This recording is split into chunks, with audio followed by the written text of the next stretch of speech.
just two guys sharing a shake at the Jefferson General Store. Welcome to Share a Shake at the Jefferson General Store. I'm your host, Brian Bode, and here with me today is Mitchel Whitington. How you doing, Mitch? I'm doing great. Great. Well, thanks for coming. Mitch here is a local Jeffersonian. He's also the owner of The Grove, which was known as Texas Monthly's most haunted house in Texas.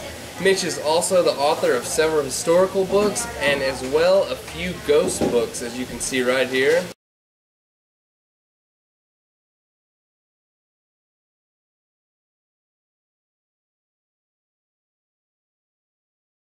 Alright. Well, first of all, Mitch, just got to get this out of the way. Just want to let you know, I love your hair.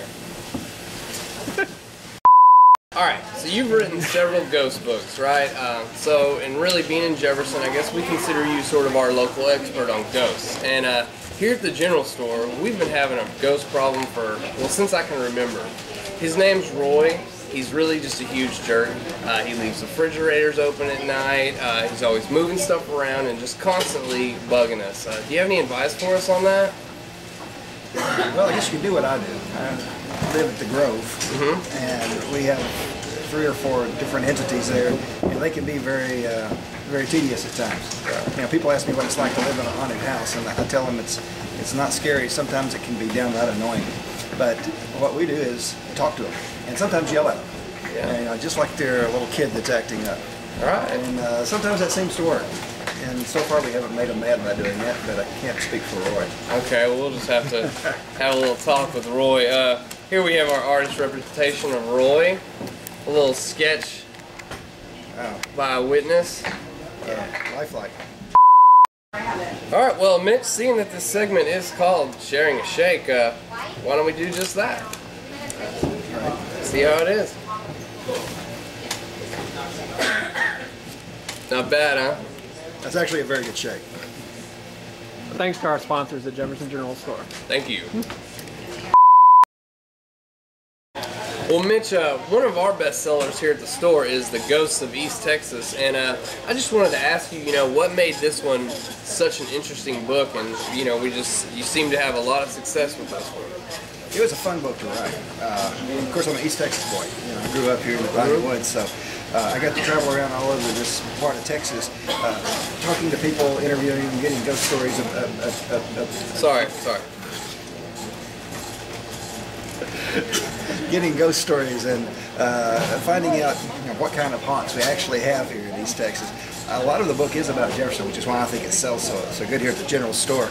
About a third of the book is about Jefferson, and that's because there's so many haunted places per capita in Jefferson as compared to the rest of the state. It's great. Another one of our great sellers, Jefferson, The History and Mystery of the City on the Bayou. I noticed one chapter in particular over Clarence Braden. Oh, I love that, yeah. It just seemed, pretty interesting. Yeah, that's cool. What happened was there was a guy that lived here in the 1950s named Clarence Braden, and everywhere he would go, go into a store, he'd always ask for as much of his change back in coins as he could get. He'd always say, give me all the coins you can for change. So, anyway, got into the 1960s, 61. He took ill, and he went to our local clinic, and he checks in carrying this big, heavy suitcase. And he can hardly lift it by himself. Anyway, unfortunately, Mr. Braden died, and it was 1962. And so they're going through his things to try to figure out, what they needed to do with all of his belongings that he left. And they open the big, heavy suitcase, and it's full of jars of coins that he was carrying around with him. So the place he was living, somebody goes in there, and everywhere there's jars of coins, just as far as you can see, stacked up, piles, everything. So they had so much that they had to get a trailer to come and carry it to the bank so they could begin counting it. It was like over $10,000 worth of coins. But he had lived all over town.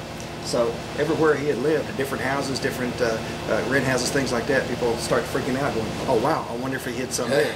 They found some in the attic of another place he had lived, and that set the whole town into a frenzy looking for this thing that they called the Treasure of Clarence Braden. Clarence Braden, guy likes coins. Yep. Well, Mitch, you're our #1 author, you know, in this store. We sell a ton of your books, and you know, you seem to be doing pretty well for yourself. So, you know, about this shake, you can take care of that.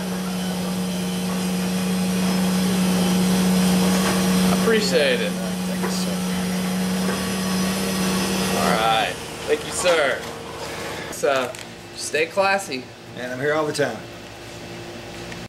Well, thank you guys for stopping by for Two Guys Sharing a Shake here at the Jefferson General Store.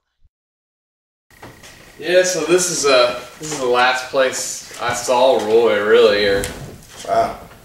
I've never been in the back of the general store before. This is kind of cool. yeah, it is. Do you feel something weird? Something is weird. I'm not sure what that is.